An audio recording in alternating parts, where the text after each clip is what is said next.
আপনি আমার মা ছিলেন? 6 বছর বয়সে মা হারাছেন, জন্মের আগে আপনার বাবা মরছে। আপনি চিনেন আমার মা? আপনি কি আমার মারে চিনেন, যেই মাকে একটা কাঠুরের বইয়ের বাড়ির দরজায় পাঠাছেন? আপনার কাছে আমার মায়ের দাম না থাকলেও আমার কাছে আমার মায়ের বড় দাম। কোন আমলের কারণে কাঠুরের বিবি জামিলা আমার মায়ের আগে জান্নাতে যাবে, যতক্ষণ না বলবেন ততক্ষণ আপনার হাত আমি ছাড়বো না, এই বলে হোসাইন নবীর হাত এভাবে চেপে ধরছে। যতক্ষণ না বলবেন ততক্ষণ হাত ছাড়বো না। আল্লাহ রাসূল ডাক দিলেন, আলী, লব্বাইকা রাসূলুল্লাহ।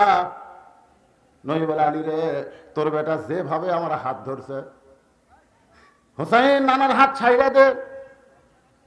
হোসাইন বলতেছে, বাবা আপনি জানেন আমার নানা কি করছে? আলী বলতেছে, কি করছে? কাঠুরের বউ জামিলার বাড়ির দরজা আমার নানা আমার মা পাঠাচ্ছে। কোন আমলের কারণে কাঠুরের বউ আমার মায়ের আগে জান্নাতে যাবে এটা না বলা পর্যন্ত আমি নানার হাত ছাড়তেছি না। আলী বলতেছে, আরো চাপে ধর, আরো চাপে ধর। কে আগে জান্নাতে যাবে এটা বলার দরকার কি? এটা মরদ মানুষ বললে কোনো গন্ডগোল নাই। আবু বকর 1 নম্বর, ওমর 2 নম্বর, ওসমান 3 নম্বর, আলী 4 নম্বর, আব্দুর রহমান 5 নম্বর। একটা সাহাবী মন খারাপ করেনি, কারণ পুরুষ মানুষের ধান্দা হলো জান্নাত তালি হলো। জোরে কোন কথা ঠিক কি? কে আগে যাবে কে পরে যাবে এইটা নিয়ে গন্ডগোল লাগানোর কি দরকার? এই কথা যদি আলী বলতো তো কোনো সমস্যা আছে? আলী, তোর আগে আবু বকর জান্নাতে যাবে রে। আলী বলবে, হুজুর আমি করবো, তুই পরে দেবো। আলহামদুলিল্লাহ, আলহামদুলিল্লাহ। কিন্তু এটা মেয়ে মানুষ করার কারণে বিপদ হয়ে গেছে। আল্লাহ নবী বলে, আলী সেই দিন বলার হুকুম দেইনি, আজকে তোমাকে হুকুম দিলাম। কোন আমলের কারণে জামিলা ফাতেমার আগে জান্নাতে যাবে তুমি বলে দাও। ফাতেমা বলে, স্বামী আপনি কি জানেন কোন আমলের কারণে কাঠুরার বউ আমার আগে জান্নাতে যাবে? আলী বলতেছে, আমি জানি, কিন্তু রাসূল নিষেধ করেছে এই জন্য বলি নাই। আজকে যখন আমাকে নির্দেশ করলো আমি এখন বলবার চাই। ফাতেমা বললেন, আপনি জানেন? তোমার বাপ যে নিষেধ করছে। আলী বলতেছেন, এজলেস, বসো। কারণ একজন মেয়ের প্রশংসা আর একজন মেয়ের সামনে করলে মেয়েরা সহজে শুনবার চায় না। জোরে কোন কথা ঠিক কিনা? আমার মেয়ের প্রশংসা আমার বউ পছন্দ করে না। মাছের তরকারিতে ভাত এনে দিচ্ছে, আমি গেলে খাচ্ছি আর বলতেছি, মা তোর হাতত মধু আছে, মা আর এক টুকরা দিছে। মেয়েটা খুশি হয়ে আর এক টুকরা দিচ্ছে, আমি তাকায় দেখে বউটি আবার মাছের মতো মুখ করে আছে। আমি বললাম, কি হলো তোমার? বলে, এখন থেকে মেয়ের বাড়িতে পার হয়ে যান, মেয়ে পারে হেম পারি। কি জাতরে, মেয়ের প্রশংসা করলে মায়ের মন খারাপ হয়, এরাই হলো নারী জাত। জোরে কোন কথা ঠিক কিনা? একটু মনোযোগ দিয়ে শুনতে হবে। তায়রান আবাবিল তারমিহিম বিহিজারাতিন মিন সিজিলিন ফাজআলাহুম কাআসফিন মাকুল। আমি দেখছি আবাবিল পাখি, আমি দেখছি ভাই, যারা হজ করবার যায়, আপনি হজ করছেন হজ, তারা ওখানে গেলে আবাবিল পাখি দেখা যায়। আমাকে রোদে আগে যে বাউই খাচ্ছিলাম না আমরা, বাউই বাউই, ওই যে বাউই, আপনারা কি কন? ওই বাউই পাখির মতো একটা পাখি আর সরষের দানার মতো একটা অ্যাটম বোম। আমার মাথা ধরে ওই যে বোম ফালাছে, আর সেই বোমে হস্তি বাহিনী একেবারে মিসমার হয়ে গেছে। আপনারা কি করেন? আল্লাহর আবাবিল আছে না নাই? সে আবাবিলের নাম হলো ইমাম মেহেদী আলাইহিস সালাম। আল্লাহর আবাবিল হলো ঈসা আলাইহিস সালাম। যে বাইতুল মুকাদ্দাসকে তোমরা ধ্বংস করতে চাও, ওই বাইতুল মুকাদ্দাসের ভিতরে দিয়া ইমাম মেহেদী ঈসা আলাইহিস সালাম আসবে। আল্লাহ তাআলা গোটা পৃথিবী আবার মুসলমানের পায়ের তলায় দিয়ে দিবে। জোরে কোন কথা ঠিক কি না? উকুন বাসা বলেন, উকুন বাসা, মেয়ে মানুষের উকুন বাসা দেখছেন? আমি দেখছি আমার বউ মাঝে মধ্যে মেয়ের কাছ থেকে বাঁচালে, এটা একটা, এটা এটা এটা ফুতলি, এটা কি ফুতলি, আর এটি যেটা ফুটায় এটা হলো ঢেলা। ফুটুস করে ওটা ঢেলা। প্রত্যেকটা খ্রিস্টান, ইহুদি, হিন্দু, বৌদ্ধ ওরা পাহাড়ের গুহার মধ্যে লুকাবে, মুসলমান খুঁজে খুঁজে উকুন বাসার মতন হত্যা করবে। আজ তোমরা ফিলিস্তিন মুসলমানকে মারতেছো, তোমরা মনে করতেছো তোমাদের অবস্থা ভালো, সাইজ মতো মার হবে। যখন আল্লাহ বলল মুসা দৌড়া, মুসা বলতেছে আল্লাহ ফেরাউন ধাবাল মারছে, আমাকে দৌড়াবার কও। আল্লাহ বলে ফেরাউনের ভয় না, আমি দৌড়ার বলতেছি জায়গা মতো দৌড়ে। মুসা বলতেছে কোন পর্যন্ত? বলে যেখানে ফেরাউনের মৃত্যু হবে সেই পর্যন্ত, একেবারে সাগর পর্যন্ত এসে বলে আল্লাহ সামনে রাস্তা নাই। মুসা বলতেছে তোর রাস্তা হবে, কিন্তু যারা তোকে পাকড়াও করতে চাই ওদের রাস্তা থাকবে না। মুসা আলাইহিস সালামের জন্য আল্লাহ 12 লাইন রাস্তা করে দিল, আর ফেরাউনকে আল্লাহ সাগরে চুবড়ায় মারলো। আপনারা মনে করেন সে আল্লাহ আছে না নাই? যখন আছে না নাই? ফিলিস্তিনে মুসলমান রক্ত দিচ্ছে, ওই রক্তের উপরে মুসলমানের বিজয়ের ভিত হবে। ধরে কোন কথা ঠিক কিনা? মনে করেন না যে মুসলমান এত দল থাকবে, আমরা এক দল হয়ে যাবো ইনশাআল্লাহ। একটা স্লোগান দেই, দুনিয়ার মুসলমান আমরা সবাই এক জায়গায় বসে আছি, মনের দিক দিয়ে আমাদের এক হওয়া লাগবে। ভাইজান, আমার মা বোনেরা একটু ধৈর্য ধরেন। আলী বলছেন ফাতেমা একটু ধৈর্য ধরা লাগবে। তোমার কি মনে আছে? বলে কি? বলে একদিন দুপুর বেলায় তুমি আমাকে ঘরের মধ্যে ডাকলা, আমি যে ঘরের মধ্যে গেলাম তুমি আমাকে একটা ওড়না দিয়া বললে স্বামী গো হাসান হোসেন ক্ষুধার জ্বালায় কাঁদতেছে, এখন একটু ঘুমায় গেছে, আপনার পকেটেও টাকা নাই, আমার বাড়িতেও খাবার নাই। ও গো স্বামী, এই ওড়না বিক্রি করার যে টাকা হবে সেই টাকা দিয়ে হাসান হোসেনের জন্য একটু খাবার কিনে আনবেন। আলী বলে ফাতেমা তোমার ওড়নাটা পকেটের মধ্যে করে নিয়ে আমি বাজারে ঘোরা শুরু করলাম, কিন্তু পকেট থেকে ওড়না বের করার সাহস পাইলাম না। কারণ ওড়না বের করে যদি বিক্রি করতে চাই আর খরিদ্দার যদি পাল্টা প্রশ্ন করে ওড়নাটা কার, আপনি মরদ মানুষ, মেয়ে মানুষের ওড়না বেচতেছেন, ওড়নাটা কার? আমি যদি বলি আমার বইয়ের, তাহলে খরিদ্দার মনে মনে চিন্তা করবে পুরুষ মানুষ যখন বইয়ের জিনিস বেচা খায়, এই পুরুষটা হলো দুর্বল পুরুষ। জোরে কোন কি পুরুষ? আপনারা কি বইয়ের জিনিস বেচা খান? খান না? যারা বিয়ে করেননি তারপর বলতেছি না, যারা বিয়ে করছেন খাবার বসা, ভাত খাবার বসা খালি বইয়ের মালার দিকে তাকাস, ভাত খায় আর মালার দিকে তাকায়। বউ কয় কে গো তোমার জন্য আমি এরকম টক টক করে চাই থাকা, দেখো তাইকে ব্লাউজের বোতাম খুলে দিয়েছে দেখো। স্বামী বলতেছে রে জমির কাছে একটা জমি বার আছে রে, হ্যাঁ 60,000 টাকা আছে রে, খালি 20,000 টাকা হলে জমিটা হয়। বউ বলতেছে এ বছর না হয় সামনে বছর হবে। স্বামী রাগ করা কয় তোর বাপের জায়গা জামার জন্য 1 বছর থুবি। বউ রাগ করো কেন? তাহলে কিনবে কেমনে? বলে তোর গলার যে মালা আছে ওই মালাটা খালি আমাকে দে, ওই মালা বিয়ার সময় তোর বাপ দিছে আমি জানি, কিন্তু মালাটা সোনার, কিন্তু ঢপ নাই, সাইজ নাই। এখন এই যুগে মালা চলে। এর ভাত খাইতে খাইতে বলতেছি আল্লাহর শপথ আগামী বছর তো 2 ভরি সোনার ডিজিটাল মালা কিনে দেবো রে। এ পুরানা মালা না, 2 ভরি, তো 1 ভরি আছে। বউ বিশ্বাস করে স্বামীর হাতে মালা দিছে, স্বামী মালা বিক্রি করে জমি নিছে। 1 বছর পর মেয়ে মানুষ কিন্তু সবকিছু বলে না, ধরে কারণ ঠিক কি না। 1 বছর পরে স্বামী বলতে, স্বামী গো 1 বছর তো হয়ে গেল, 2 ভরি লাগবি না, আমাকে 1 ভরি কিনে দেন। স্বামী বলতেছে আয় আমার কাছে আয়। বউ যে কাছে আইছে কপাল একটা সময় দেয় বলতেছে বদরুল রশিদের ওয়াজ শুনিসনি? বদরুল রশিদ বলেছে মেয়েরা কেবলমাত্র এক ব্যক্তির জন্য সাজবে, সেই ব্যক্তি হলো তার স্বামী। স্বামী ছাড়া অন্য কারো জন্য মালা পরা যায় নাই। কেন তোর যদি মালা ছাড়াই আমার ভালো লাগে, তার মালা কিনে দেওয়ার দরকার কি রে? ভালোবাসা হলো কলজার জিনিস রে। বউ কয় আচ্ছা সিটার রে। এরকম সিটার আছে না নাই? ধরে কেন আছে না নাই? বইয়ের জিনিস বেচা খায়। এখন হযরত আলী পকেট থেকে ওড়না বের করে বিক্রি করবে, কিন্তু খরিদ্দার যদি জিজ্ঞাসা করে ওড়নাটা কার ভাই, যদি বলে ফাতেমার, তাহলে খরিদ্দার মনে মনে চিন্তা করবে আলী দুর্বল হয়ে গেছে, বইয়ের ওড়না বিক্রি করতেছে। আলী বলে ফাতেমা গোটা বাজার ঘুরি কিন্তু পকেট থেকে ওড়না বের করার সাহস পাই না। এমন সময় এক খরিদ্দার আমারে সালাম দে, বলে আলী ভাই আপনি মনে হয় কিছু বিক্রি করবেন। আমি আলী চমকে গেলাম, আমি বিক্রি করব এইটা আমার আল্লাহ ছাড়া কেউ জানে না। আর এই খরিদ্দার বলতেছে আপনি মনে হয় কিছু বিক্রি করবেন। আমি পকেট থেকে ওন্নাটা বের করলাম, ও একটা ব্যাগের মুখ আমার সামনে ফাঁক করে ধরলো। ওই ফাঁকের মধ্যে ওন্না দেওয়ার সঙ্গে সঙ্গে ব্যাগটা চাইপা ধরে আমার 6টা দিরহাম দিয়া ওই খরিদ্দার কোথায় যেন চলে গেল। আলী বলে ফাতেমা 6টা দিরহাম নিয়ে আমি এক দৌড়ে খাবার দোকানে গিয়ে বললাম ভাই আমার হাসান হোসেন ক্ষুধার জ্বালায় ঘুমায় গেছে, ঘুম থেকে উঠে খাবার চাবে, তাড়াতাড়ি 6টা দিরহামের যে খাওয়া হয় সে খাওয়াটা আমাকে টোপলা করে একটু দাও।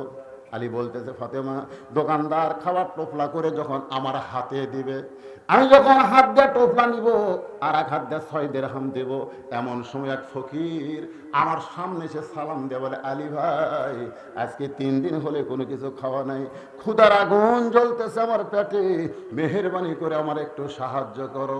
আলী বলে ফাতেমা আমার এমন রাগ হয়ে গেল, আমি 6টা দিরহামে টোপলা নেব আর এমন সময় ফকির আমার সামনে সাইল করে, আমার এত রাগ হয়ে গেল।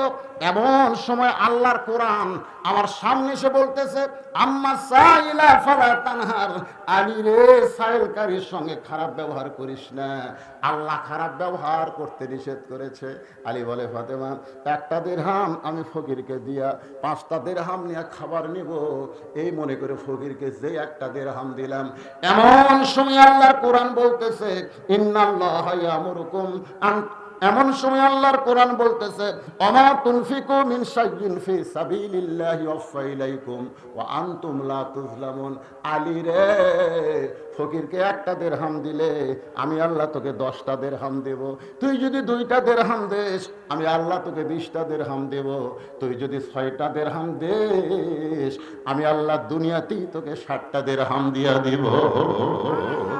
আলী বলতেছে ফাতেমা আল্লাহর কোরআনকে বিশ্বাস করে ফকিরকে 6টা দিরহাম দিলাম। ফকির হাসতে হাসতে যখন চলে গেল, দোকানদার বলতেছে আলী ভাই আপনার সন্তান না খায়া ঘুমায় আছে, ঘুম থেকে উঠলে কান্না করবে, তাহলে খাবার টোপলার খবর কি? আমি বললাম 1 টোপলা খাবার দেওয়া হবে না, 2 বস্তা খাবার তুমি প্যাকেট করো। আলী বলে ফাতেমা আল্লাহর কোরআনকে বিশ্বাস করে আমি বাজারের মধ্যে ঘুরতেছি, এমন সময় এক উটওয়ালা আমার কাছে এসে বলতেছে আলী ভাই উটটাকে কিনবেন নাকি? আমি কইলাম ভাই 1টা টাকাও তোমার পকেটে নাই, আমি উটটা কেমনে কিনবো?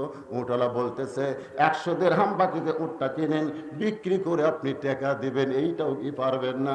আলী বলে ফাতেমা জীবনে এমন সুযোগ কোনোদিন আমি পাই নাই, 100 দিরহাম বাকিতে উটটা কিনে যেই মাত্র উটের বাজারে গেলাম, এক খরিদ্দার এসে বলতেছে আলী ভাই আনা মাদিনাতুল ইলমি ওয়া আলিউ বাবুহা, আপনি হচ্ছে এলেমের শহর, আল্লাহর নবী হচ্ছে এলেমের শহর, আপনি হচ্ছেন সেই শহরের দরওয়াজা।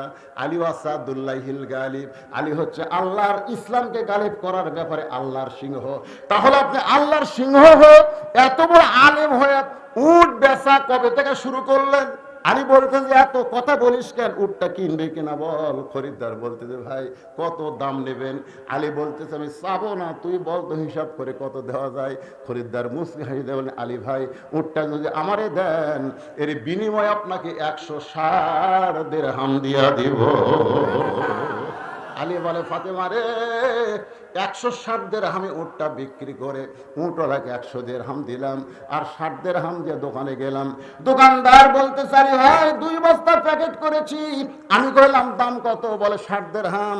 আমি 60 দিরহামে 2 বস্তা খাবার নিয়ে 2 বস্তা খাবার নিয়ে তুই কান্দে করে যখন তোমার দরজায়, তোমার কি মনে আছে তুমি দরজা বন্ধ করে দিলে? আমি বললাম ফাতেমা দরজা খোলো।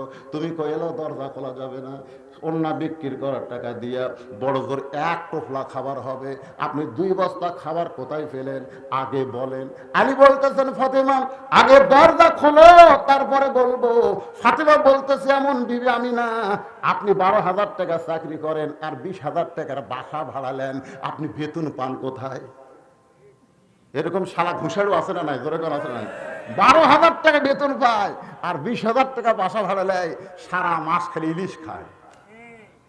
এমন দুর্নীতি আমাদের দেশকে তলায় দিয়া গরিবের মাথায় কাঁটাল ভাঙতেছে, দিন দিন জিনিসপত্রের দাম বাড়তেছে। সকালবেলা 80 টাকাতে পেঁয়াজ কিনে বউ বলতেছে 1 কেজি কিনছেন কেন? আর 2 কেজি লাগবে। বিকেল বেলা কিনবেন এদিকে 140। এটা বাজার কেরে পেজালা বলতে হুজুর যদি না নেন কালকে হয়তো 200 লাগবে। যেই দেশে মানুষের উপার্জন নাই, ক্রয় ক্ষমতার বাহিরে সবকিছু চলে গেল, একটাই মাত্র কারণ 8,000 টাকা বেতন পায়, 20,000 টাকা বাসা ভাড়া নেয়। জোরে কোন কথা ঠিক কিনা? সব টাকাগুলো ওরা আমাকে মেরে পাচার করলো, আর আমরা খালি ইল্লাল্লাহ ইল্লাল্লাহ করতেছি। ফাতেমা বলতেছে অন্য বিক্রি করার টাকা দিয়ে বড় করে একটা টোপলা খাবার হবে, আপনি 2 বস্তা খাবার কান্দত করে নিয়ে আসবেন, আর আমি ফাতেমা দরজা খুলবো। দরকার হলে আমার হাসান হোসেন না খেয়ে থাকবে, কিন্তু ওই বস্তার খবর না পাওয়া পর্যন্ত দরজা খুলবো না। এমন সময় আল্লাহর কোরআন বলতেছে আর রেজালু কাওয়ামুনা আলান নিসা, পুরুষেরা সব সময় নারীদের উপরে থাকবে। আলিফ ফাতেমা যদি দরজা না খোলে খবরদার তুই বলিস না। জোরে কান সুবহানাল্লাহ। কে বলতেছে? আল্লাহর কোরআন। আর রেজালু কাওয়ামুনা আলান নিসা, পুরুষেরা নারীদের নিচে থাকবি না উপর থাকবি? এটা মরদরা কথা কয় না করে, আপনাকে তলে থাকা আরাম পাচ্ছেন নাকি? এটা সব মেয়ের কথা বলতেছি না। মা যদি হয়, মায়ের পায়ের তলে সন্তানের জান্নাত। জোরে কথা ঠিক কিনা? মায়ের পায়ের তলে সন্তানের জান্নাত, বাপের পায়ের তলে নাই। হ্যাঁ, স্বামীর পায়ের তলে বইয়ের জান্নাত, এটা কিন্তু ভুয়া কথা। আগেকার হুজুরা এই যে ওয়াজ করে গেছে, এখন অনেক স্বামী এই রেকর্ডই বাজাচ্ছে, এই আমার পায়ের তলে তো জান্নাত রে, ফাটা ভাত ভ্যাজলিন দিয়ে দিয়ে। এটা সম্পূর্ণ ভুয়া। পুরুষের পায়ের তলে জান্নাত নাই, জান্নাত হলো নারীর পায়ের তলে, সেই নারী যদি মা হয়। ধরে করার কথা ঠিক কিনা? মেয়ের দাম বেশি, ছেলের চাইতে মেয়ের দাম বেশি। মায়ের দাম বেশি, মেয়ের দাম বেশি, কিন্তু বইয়ের দাম একটু কম। আমার ওয়াজে শোনেন না আপনারা? ওই পদ্মার চরে জ্বালা জ্বালানি অস্থায়ী ঘর বানাচ্ছে মাছ ধরার জন্য চাটাই দিয়ে। হঠাৎ একদিন উঠছে ঝড়, এত জোরে ঝড় উঠছে, ধুলাবালি খেলে উঠতেছে। ওরা দরজা জানলা বন্ধ করে চুপ করে আল্লাহ আল্লাহ জিকির করতেছে। 1-1 ঘন্টা ঝড় থামে না। জানা বলতেছে বিবি গো আমার তো পেশাব লাগলো রে। বউ বলতেছে না না, যে বালু উঠতেছে দরজা খোলা যাবে না। কই তাহলে ঘরের মধ্যে, এত বড় মানুষ ঘরের মধ্যে পেশাব করা যায়? তো কি করবো বল, আপনি আমার কান্দর চলেন। কান্দর চড়ে উপরে তালায় ছোট একটা শুটিং করে, ওই শুটিং দিয়ে যন্ত্র বার করে পেশাব করে। তো বইয়ের বুদ্ধি ভালো, ওই কান্দর চড়া শুটিং করে ওই শুটিং দিয়ে যন্ত্র বার করে পেশাব করছে। 1-1 ঘন্টা হয়, ঝড় থামে না। বউ বলতেছে আমারও তো পেশাব লাগছে। স্বামী বলতেছে শুটিং করাই আছে, তুমি খালি কান্দর চড়ো আর শুটিং দিয়ে পেশাব করো। এবার বউ কান্দর চড়ে পেশাব করে, পেশাব দিয়ে বুক ভিজা যায়। স্বামী তাই কেরে কোথায় করিস আর কোথায় করে? ওই মরার স্বামী বুঝো না, সব জায়গায় সমান অধিকার চলে না। দরকার কথা ঢুকছে না। নারী পুরুষের সমান অধিকার দিতে হবে, দিতে হবে, এটা সব জায়গাত না, জায়গা বুঝে। সব জায়গায় সমান অধিকার চলবে? আল্লাহর কোরআন বলে আলী ফাতেমা যদি দরজা না খোলে খবরদার তুমি বলো না। আর রিজালু কাওয়ামুনা আলান নিসা, আল্লাহর কোরআনকে সম্মান দিয়া হযরত আলী 2 বস্তা কাঁধে, নবী তখন বসেছিলেন, বসা নবী দাঁড়িয়ে গেলেন, আলীর সালাম দিয়া 2 বস্তা আলীর কাঁধ থেকে নামায় নিলেন। নবী আলী বলতেছেন ইয়া রাসূলুল্লাহ আপনি এত ভালো, কিন্তু আপনার মেয়ে ভালো না। আল্লাহ রাসূল বললে কি কইলি? আপনি এত ভালো, আসা মাত্র আমার কাঁধ থেকে বস্তা নামায় নিলেন, কিন্তু কাঁধে বস্তা নিয়ে এতবার বলেছি দরজা খোলো, কিন্তু আপনার মেয়ে দরজা খুললো না। রাসূল মুস্কি হাসিতে বলে আলী রে, ফাতেমা যদি দরজা খুলতো তাহলে তুই কি আমার কাছে আসতিস? বলে না। তুই যদি না আসতিস তাহলে কেমনে জানতি? আলী বলে কি জানবো? রাসূল বলে কে তোর কাছ থেকে ওড়না কিনে নিয়েছে, তুই কি বলতে পারিস আলী? বলে ইয়া রাসূলুল্লাহ আমি তো বলতে পারি না। কে তোর কাছে ভিক্ষা চাইছে, তুই কি বলতে পারিস? আলী বলতেছে ইয়া রাসূলুল্লাহ আমি তো বলতে পারি না। রাসূল বলে কে উট বিক্রি করলো, কে উট কিনলো, তুই কি জানিস? রাসূলের দিকে তাকায় আলী বলতেছে ইয়া রাসূলুল্লাহ আমি কিছুই জানি না, তবে আপনি কেমনে জানলেন? আলী বলতেছে হুজুর আমি তো জানি না, কিন্তু আমার বাজারের খবর আপনি কেমনে জানলেন? রাসূল বললেন মা ইয়ানতিকু আনিল হাওয়া ইন হুয়া ইল্লা ওয়াহয়ুহা। আমি রাসূলও জানি না যতক্ষণ আল্লাহ না জানায়। আলী রে, ফাতেমার ওন্না কোন খরিদ্দার কিনেছে? তুই কি খরিদ্দারকে চিনিস? আলী বলতেছে আসলেই তো তাই, আমার পকেটের মধ্যে ফাতেমার ওন্না, এটা তো দুনিয়ার কেউ জানে না। আর খরিদ্দার আমাকে বললো আপনি মনে হয় কিছু বেচবেন। তা আমি মনে হয় কিছু বেচবো, এটা কি খরিদ্দার? আল্লাহ রাসূল বললেন আলী, যে খরিদ্দার তোমার কাছ থেকে ওন্না কিনেছে এই খরিদ্দার হলেন স্বয়ং আল্লাহ, একজন জান্নাতের ফেরেশতা দিয়ে কিনেছে। কারণ ফাতেমার ওন্না দুনিয়ার কোন মানুষ নাড়াচাড়া করুক, এটা আল্লাহ পছন্দ করে না। কারণ আল্লাহ জানে ফাতেমা হলো পর্দানিশী। সুবহানাল্লাহ কান্না কেন? কেমন পর্দানিশী? ফাতেমা কেমন পর্দানিশী? বহুবার আমি আপনাদের শোনাচ্ছি, আজকাল সেটা শোনাবো না, তবে সামান্য একটা পয়েন্ট বলে দেয়। সামান্য একটা পয়েন্ট। গভীর রাত্রে হযরত আলী ফাতেমাকে দাফন করলো। দাফন করার পরে আল্লাহর কাছে বলতেছে, আল্লাহ ফাতেমা খাটনিতে উঠলো না, ফাতেমার জানাজা হলো না। ফাতেমা আমি দাফন করার পরে তোমার দরবারে কান্দি, আল্লাহ ফাতেমাকে তুমি কবুল করে নাও। এই দোয়া করার পরে তাকায় দেখে সামনে কয়েকটা পুরাতন কবর দেখা যায়। এই মাত্র ফাতেমার কবর দিয়েছে, সেই কবরটা নাই। আলী গোটা জান্নাতুল বাকি দৌড়ায় আর বলে ফাতেমার কবর কোথায়? ফাতেমার কবর গেল কোথায়? ফাতেমার কবর কে যেন গায়েব থেকে ডাক দেবে, আলী ফাতেমা হলো পর্দানিশী, আমি আল্লাহ জোহরা, জোরেগন কি জোহরা, জোরেগন কি জোহরা ডিগ্রি দিয়ে আমি ফাতেমার কবরটাকে কিয়ামত পর্যন্ত পর্দা করে দিয়েছি। এখন জোহরা মানে কি? এই জোহরা মানে কি? এটা আপনাদের জন্য না জানলেও মা বোনদের জন্য জানার দরকার আছে না নাই? জোরেগন আছে না নাই? নবী বলতেছেন আলী রে, ওই জান্নাতের ফেরেশতা মানুষ হইয়া তোমার কাছে আল্লাহর ইচ্ছায় 6টা দিরহাম দিয়া ওন্নাখানা কিনেছে। ফাতেমার ওন্না এখন জান্নাতে আল্লাহ রেখে দিয়েছে। আলী, যেই ফকির তোমার কাছে ভিক্ষা চাইলো, এই ফকির দুনিয়ার কোনো মানুষ না। যেই ফেরেশতাকে আল্লাহ তাআলা খরিদ্দার বানায় তোমার কাছে ওন্না কিনে নিল, ওই ফেরেশতাকে আল্লাহ আবার ফকির বানায় বলল, যা আমার আলীর কাছ থেকে 6টা দিরহাম নিয়ে আয়। ফেরেশতা বলে, আল্লাহ এইটা তোমার কেমন বিচার? সন্তানগুলো না খায়া ঘুমায় গেছে, বইয়ের ওন্না বিক্রি করবে, তুমি কিনা 6টা দিরহাম দিলা। এখন 6টা দিরহাম যদি আমি নিয়ে আসি, তাহলে আলী তার সন্তানকে কি কিনে খাওয়াবে? আল্লাহ বললেন, আল্লাযী খালাকাল মাউতা ওয়াল হায়াতা লিয়াবলুয়াকুম আইয়ুকুম আহসানু আমালান ওয়া হুয়াল আজিজুল গফুর। আজকে পরীক্ষা হবে, আলী এফ গ্রেড পাবে না গোল্ডেন এ প্লাস পাবে? আলী তার সন্তানকে বেশি ভালোবাসে না আল্লাহর কোরআনকে বেশি ভালোবাসে? এই পরীক্ষা হবে। জোরে কান সুবহানাল্লাহ। আজকে আমরা যারা এখানে বসে আছি, আমরা আমাদের সন্তানকে বেশি ভালোবাসি না আল্লাহর কোরআনকে? কারা কারা আল্লাহর কোরআনকে বেশি ভালোবাসে? দুই হাত তোলেন তো দেখি। লিল্লাহি তাকবীর। হাত নামান। যারা সন্তানের চাইতে কোরআনকে বেশি ভালোবাসেন, তাদের জন্য আল্লাহ হুকুম করেছে, আল্লাযীনা ইম্মাক্কান্নাহুম ফিল আরদ। যখন কাউকে অভিভাবকের দায়িত্ব দেওয়া হয়, প্রধানমন্ত্রীর দায়িত্ব দেওয়া হয়, যার হাতে ক্ষমতা থাকে, যে বাবা হয় দাদা হয়, তার 1 নম্বর দায়িত্ব হলো আকামুস সালাত, নামাজ কায়েম করা।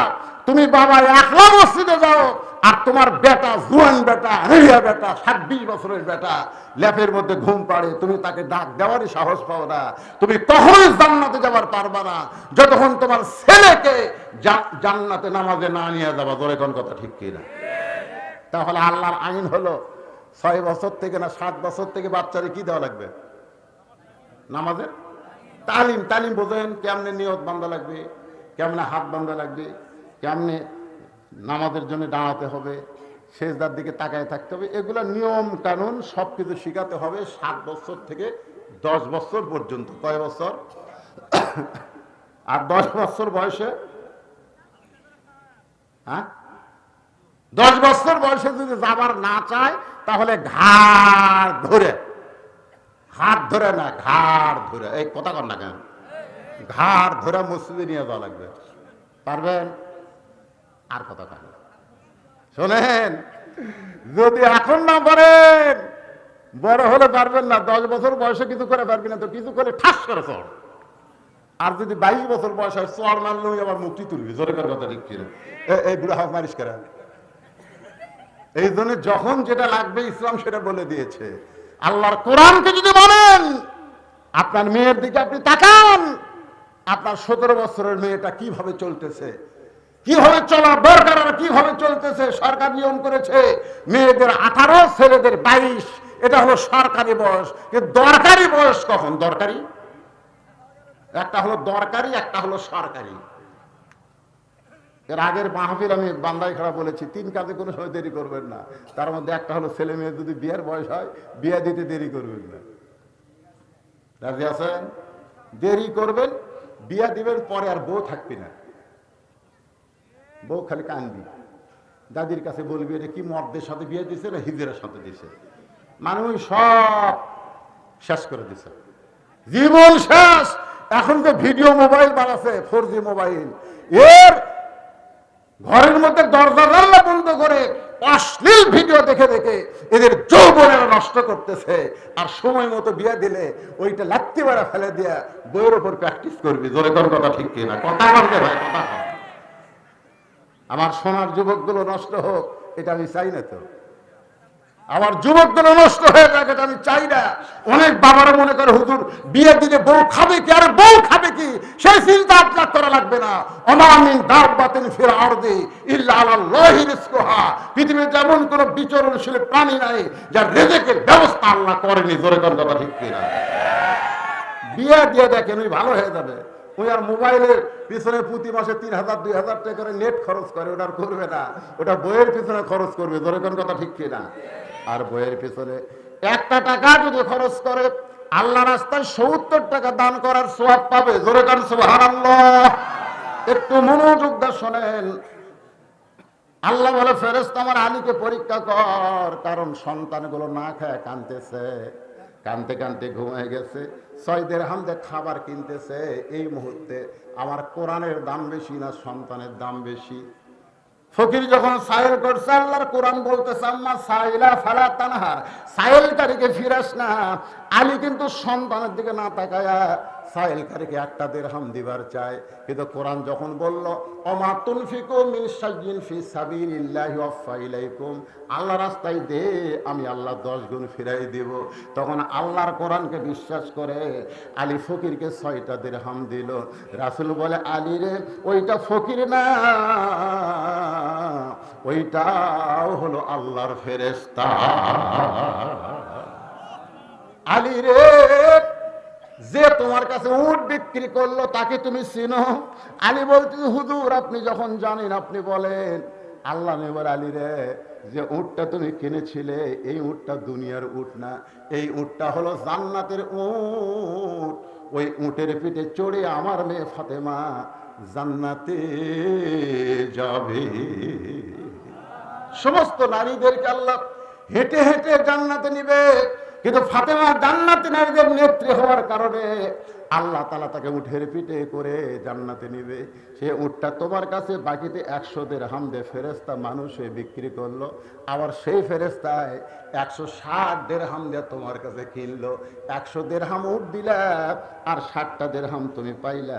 এইটা হলো আল্লাহ রাস্তায় যে 10 টাকা দেয়, দুনিয়াতে আল্লাহ তাকে 100 টাকা দেয়। 1 টাকা যে দান করে আল্লাহ তাকে 10 টাকা দেয়। এটা আলী বিশ্বাস করেছে। আমার সামনে যারা বসে আছেন আপনারা কি বিশ্বাস করেন? কারা কারা করেন? আল্লাহকে একটু হাত দেখান, একটু 2 হাত তুলে দেখান। লিল্লাহি তাকবীর। এখন আপনাদের কাছে রুমাল যাবে, গামছা যাবে আল্লাহর ঘরের জন্য। 10 টাকা দিলে 100 পাবেন, আগামীকাল পাবেন। বিশ্বাস করেন না? তুমি 10 দাও, আল্লাহ তোমাকে 100 ফিরাইয়া দিবে। ডাক্তারের কাছে যাওয়া লাগবে না। রাসূল একটা হাদিস বলেছে, সাদাকাতু তারুদ্দুল বালা, যতগুলো বালা মুসিবত আছে দান সদকা করলে বালা মুসিবত দূর হয়ে যায়। এই মসজিদ কমিটির সভাপতি সাহেব দান করছে, মসজিদ কমিটির সভাপতি। লা ইলাহা ইল্লাল্লাহ, লা ইলাহা ইল্লাল্লাহ, মুহাম্মাদুর রাসূলুল্লাহ সাল্লাল্লাহু আলাইহি ওয়াসাল্লাম। ফাতেমা বলে, স্বামী গো, কোন আমলের কারণে কাঠুরার বউ আমার আগে জান্নাতে যাবে? সে আমলের কথা না বলে আপনি একটা দানের ওয়াজ করলেন। কিসের ওয়াজ? এখন কিসের ওয়াজ? কোন আমলের কারণে কাঠুরার বউ আমার আগে জান্নাতে যাবে সেইটা না বলে আপনি একটা দানের ওয়াজ করলেন। আলী বলে, ফাতেমা, তুমি যখন জান্নাতে যাবে, আল্লাহ তোমাকে উঠের পিঠে করে জান্নাতে নিবে, কারণ তুমি জান্নাতি নারীদের নেত্রী। এই কারণে আল্লাহ তোমাকে হেঁটে হেঁটে জান্নাতে নিবে না, জান্নাতি নারীদের সর্দারণী হওয়ার কারণে আল্লাহ তোমাকে উঠের পিঠে বসায় দিবে। জান্নাতের নিকটে গিয়া আর সামনের দিকে যাবে না। ফেরেশতা বলবে, আল্লাহ, উটটা জান্নাতের নিকটে সে আর জান্নাতের ভিতরে যায় না, উটটা কি করব? আল্লাহ কয়, উটটা যদি সহজে না যায় তাহলে টেনে টেনে উটটাকে জান্নাতে নিয়ে যাওয়া লাগবে। ফেরেশতা বলে, আল্লাহ, কি ধরে টানবো? উটের তো টানার কিছুই নাই। আল্লাহ তখন বলবে, রে ফেরেশতা, ওই যে ফাতেমার ওন্না 6 দিরহাম দিয়ে কিনে আমি জান্নাতে রাখছি, ওই ওন্নাটা উটের গলায় বেঁধে দাও। ফেরেশতারা ফাতেমার ওন্না টেনে উটের গলায় বেঁধে দিবে। ওন্নার একটা অংশ নিচের দিকে ঝুলতে থাকবে। ফেরেশতা বলে, আল্লাহ, এখন উটটাকে কেটে নিয়ে জান্নাতে নিয়ে যাবে। আল্লাহ তখন ডাক দিবেন, জামিলা, রে কাঠুরের বউ জামিলা, তোমার স্বামী সব সময় দোয়া করতো, আল্লাহ, আমার বউটাকে তুমি সবার আগে জান্নাতে দিও। আমার যে বউটা আমার হুকুম ছাড়া ফাতেমার জন্য দরজা খোলে না, সে বইয়ের প্রতি আমি স্বামী এত খুশি হয়েছে, আল্লাহ, আমার বউটাকে সবার আগে তুমি জান্নাত দিও। আলী বলে, ফাতেমা, তুমি জান্নাতি নারীদের নেত্রী, তুমি সবার আগে জান্নাতে যাবে, কিন্তু আমি কোনোদিন তোমার জন্য দোয়া করি নাই। স্বামীর দোয়া আল্লাহ কবুল করে, আমি কোনোদিন তোমার জন্য দোয়া করি নাই। কিন্তু কাঠুরা বউয়ের জন্য দোয়া করার কারণে বউটা এসে অন্যার মাথা ধরে তোমাকে টেনে টেনে জান্নাতে নিয়ে যাবে। তুমি জান্নাতে যাচ্ছ, এটাই তোমার বিশ্বাস, কিন্তু কাঠুরার বউ যে তোমাকে টানতেছে, এটা হলো আল্লাহর হিকমত। ও ফাতেমা, তোমার পা উঠ থেকে জান্নাতে দেওয়ার আগে ওই কাঠুরার বউয়ের পা জান্নাতে আগে যাবে। সঙ্গে সঙ্গে ফাতেমা চিল্লায় বলে, মাবুদ, যে মেয়েরা পর্দার মধ্যে থাকবে আর যে মেয়েরা স্বামীর কথা মতো চলবে, এখানে দুইটা কথা আমার মা বোনদের বলতেছি, যে মেয়েরা পর্দার মধ্যে থাকবে আর যে মেয়েরা স্বামীর কথা মতো চলবে, ওই মেয়েদেরকে ফাতেমা দোয়া করেছে, আল্লাহ যেন ফাতেমা জামিলার সঙ্গে জান্নাত দেয়। আপনারা বলেন তো, মেয়েদের আর ওয়াজ করা লাগবে? যেরকম লাগবে। আমার মেয়েরা খুশি হয়ে গেছে যে এত রাত জাগে আমরা ওয়াজ পাইছি রে। ও মা, কেন ওয়াজ পাইলে হবে না, আমল করা লাগবে, স্বামীর কথা মতো চলতে হবে। স্বামী ঘরের মধ্যে আসলে, আমি বান্দায় খাড়া ওয়াজ করছি, মেয়েদের সমস্ত কাজ কাম হারাম, একটা কাজ হলো স্বামীকে খুশি করা। জোরে করে স্বামীকে কি করা? সে যে ভাবি হোক। অনেক স্বামী আছে খুশি হয় না, তাকে দরকার হলে আল্লাহ রাসূল বলছে কাতুকুতু দিয়ে খুশি করে। কাতুকুতু বোঝেন না? যেটি হাত দিলে সেটি হাত দিয়ে খুশি করা লাগবে, না হয় চোখ টিভি মারা খুশি করা লাগবে, মুসকে হাইদা খুশি করা লাগবে। স্বামী এখন বহু টেনশনে আছে, বাজারের সব জিনিসের দাম বেশি, কামাই নাই, খরচ বেশি। এই দুঃখী স্বামীকে খুশি করা দরকার আছে না নাই? জোরে কোন আছে না নাই? আরে আদা লাগবে, রসুন লাগবে, পেঁয়াজ লাগবে, এটা না ধরো না, কি মরদ হয়েছে তুমি? এরকম স্বামীকে খোটা দিও না, কারণ সব জিনিসের দাম বেশি, আদার দাম বেশি, রসুনের দাম বেশি, পেঁয়াজের দাম বেশি, ওই টাকা পাবি কুটি রে। এই জন্য মায়েদের বলবো, ধৈর্যশীলা নারী হবেন। ফাতেমা কোনোদিন আলীকে কষ্ট দেয়নি, আপনারাও দেবেন না। যা লাগবে সুন্দর করে স্বামীর গালে চুমা দেয়, বললেন, স্বামী, আদা কিন্তু ফুরে গেছে, পারলে একটু আদা নিয়ে আসবেন, পারলে একটু আদা নিয়ে আসবেন, একটু, একসার না, একটু। কারণ আগে প্রধানমন্ত্রী বলছে পেঁয়াজ ছাড়া তরকারি হয়, যেরকম হয়তো হয় না। প্রধানমন্ত্রী যদি পেঁয়াজ ছাড়া খাওয়ার বানায়, তুই এত বড় কি হচ্ছিস রে? বেগুনের দাম বেড়ে গেল, প্রধানমন্ত্রী বলো পেঁপা পেঁপা বেগুনি করা হয়, পেঁপা হাই রে, পেঁপা দিয়ে বলে বেগুনি হয়, মাথায় নষ্ট। জোরে ঘর কথা ঠিক না? আসলে প্রধানমন্ত্রী মাঝে মধ্যে যে কথাগুলো বলে, আমি বলি এগুলো না করে বাজার নিয়ন্ত্রণ করেন। সেদিন এক নেতা বলল, হুজুর আপনারা তো আমাকে ভালো কাজ দেখেন না, আমাকে প্রধানমন্ত্রী 564টা মডেল মসজিদ নির্মাণ করছে, আপনি কোনোদিন করছেন? আপনি কোনোদিন করছেন? পৃথিবীর কোন রাষ্ট্রের প্রধানমন্ত্রী এতগুলো মসজিদ নির্মাণ করেনি যেটা আমাদের বাংলাদেশের প্রধানমন্ত্রী করছে। কথা ঠিক কিনা বলেন? আপনি মসজিদ দেখলে কলজা ভরে দেবে। আপনাকে রাজনগরে আছে না নাই? প্রায় 20 কোটি টাকা খরচ করে এক একটা মসজিদ নির্মাণ করছে প্রত্যেকটা উপজেলা, না বেশি, 564টা উপজেলা, তো 500 টাকা প্রত্যেকটা উপজেলার চাইতে বেশি। গোটা পৃথিবীতে এত মসজিদ কোন দেশের প্রধানমন্ত্রী প্রেসিডেন্ট তৈরি করেনি যেটা বর্তমান বাংলাদেশের প্রধানমন্ত্রী করেছে। কথাটা ভালো না খারাপ? মাশাআল্লাহ। এই রোহিঙ্গা মুসলমানকে আমাদের প্রধানমন্ত্রী কি বলছিল জানেন? দরকার হলে 3 সন্ধ্যার জায়গা 2 সন্ধ্যা খাবারে রোহিঙ্গা মুসলমান আমাকে ভাই ওরকম আমরা জায়গা দিবার চাই। ভারত জায়গা দেয়নি, চীন জায়গা দেয়নি, গরিব বাংলাদেশ রোহিঙ্গা করে জায়গা দিছে। জোরে করার কথা ঠিক কিনা? কিন্তু সারা রোহিঙ্গারা এখন দেশের মধ্যে চুরি করা শুরু করছে, বুঝছেন? এই জন্য তো কাউকে ভালোবাসা জায়গা দিলে পরে বিপদ হয়ে যায়। আমি সেদিন বলেছি যে 564টা মসজিদ না, 5000 মসজিদ করা লাভ হবে না যদি মসজিদে মুসল্লি না থাকে। কথাটা ঠিক কিনা? আমি প্রধানমন্ত্রীকে বিনয়ের সঙ্গে অনুরোধ করে বলেছি যে আপনি দেশের প্রধানমন্ত্রী, আপনার উপর আল্লাহ আইন করেছে, আল্লাযীনা ইম্মাক্কান্নাহুম ফিল আরদ। আপনি যখন দেশের প্রধানমন্ত্রী হবেন তখন আপনার 1 নম্বর কাজ 564টা মসজিদ নির্মাণ করা না, 1 নম্বর কাজ পদ্মা সেতু নির্মাণ করা না, 1 নম্বর কাজ বাল্য বিবাহ বন্ধ করা না, 1 নম্বর কাজ মাদক মুক্ত বাংলাদেশ করা না, 1 নম্বর কাজ হলো নামাজ কায়েম করা। জোরে কোন কথা ঠিক কিনা? মসজিদ সুন্দর হয়েছে, সব যুবক যদি নামাজ কায়েমের আইন পায়, 1 ওয়াক্ত নামাজ না বললে পাছার কাপড় তুলে ঘরের মধ্যে 5টা বাড়ি। কয়টা বাড়ি? চামড়ার চাবুক দিয়া সৌদি আরবের লোকেরা খুঁটি বাইরে হয়। আমি নিজের চোখে দেখছি ভাই, কোনো জায়গা দেখা যাবে না। একটা ফাঁক আছে, ফাঁকের মধ্যে পাছা নিয়ে আসবে খুলে, বুঝছেন? আর কিছু দেখা যাবে না। বা ফাঁকের মধ্যে ওই দিক একদিন চাপা দিল, এই দিক একদম খালি পেটা পেট পাছার উপর। আমাদের যুবকগুলোকে নামাজি করবার গেলে এরকম ওয়াজ দিয়ে নামাজ হবে না, আইন দিয়ে নামাজ পড়া লাগবে। জনগণ কথা ঠিক না? আর যদি যুবকরা নামাজ পড়ে, আপনি বলেন তো 5 ওয়াক্ত নামাজ পড়ে এরকম একটা যুবক রানীনগর আপনার পাশের যে আর্জেন্টিনার পতাকা টাঙ্গাছে, বার করেন। একটা যুবক আপনি পাচ্ছেন যে 5 ওয়াক্ত নামাজ পড়ে ব্রাজিলের জার্সি গাউত দিছে। যারা 5 ওয়াক্ত নামাজ পড়বে, ইন্নাস সালাতা তানহানিল ফাহশাই ওয়াল মুনকার, একমাত্র নামাজই পারে মানুষকে যাবতীয় খারাপি থেকে বাঁচায় দিতে। আল্লাহ পাক আমাদের সকলকে ফজরের নামাজ জামাতের সঙ্গে আদায় করার তৌফিক দান করুক। সকলে বলেন আল্লাহুম্মা আমিন।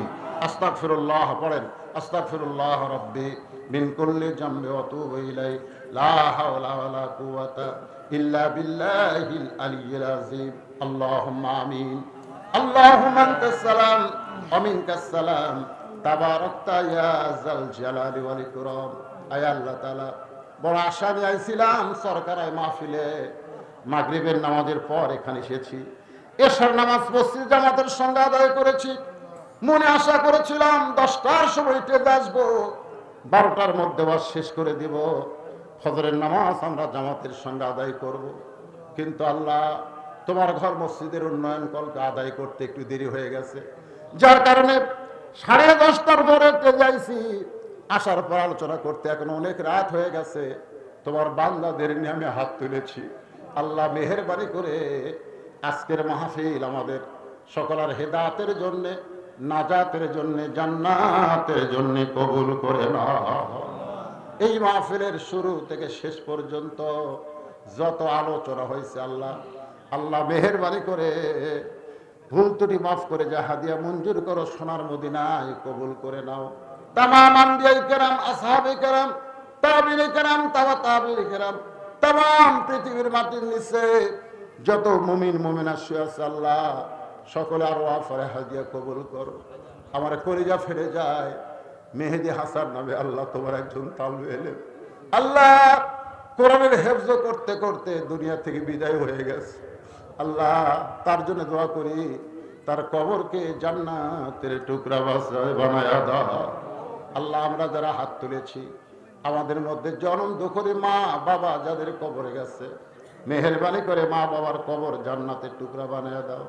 আমাদের দাদা দাদি নানা নানি আত্মীয় স্বজন আপনজন শ্বশুর শাশুড়ি যাদের কবরে গেছে আল্লাহ মাফ করে দাও আল্লাহ। এই মসজিদকে কিয়ামত পর্যন্ত কবুল করে নাও।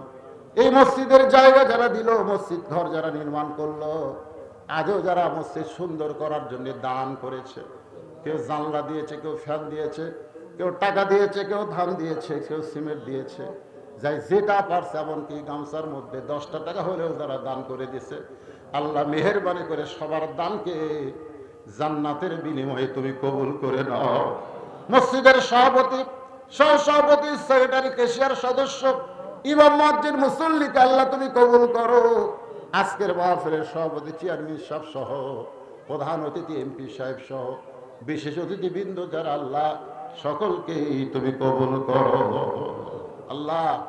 আমি আসার পর একজন আমাকে বলল, হুজুর পাশি কালী পূজা হচ্ছে, আজকে মাহফিলের লোক হবে না, কিন্তু আল্লাহ তোমার বান্দারা ইমানের পরীক্ষায় পাশ করেছে আল্লাহ, ওইগুলো মেলাত না গিয়া তোমার কোরআনের মাহফিলে যারাই আসলো, যারাই বসলো, এত রাত পর্যন্ত যারা শুনলো, আখেরি মোনাজাতে হাত তুলে আমিন আমিন যারা করলো, তাদের সকলকেই তুমি কবুল করো।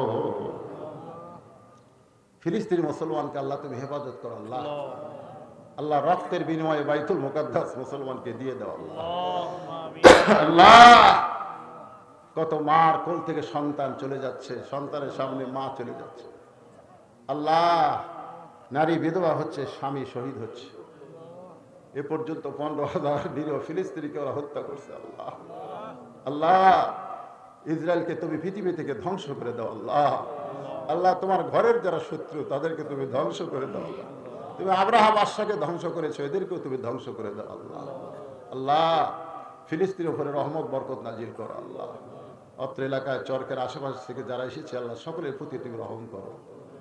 যেদিন আমাদের মৃত্যু হবে, আমার মা বোনেরা যারা পর্দার অন্তরালে বসে বসে ওয়াজ শুনেছে, আবিদা সালিহা পর্দানিশী কবুল করে মা ফাতেমার চরিত্র দান করো।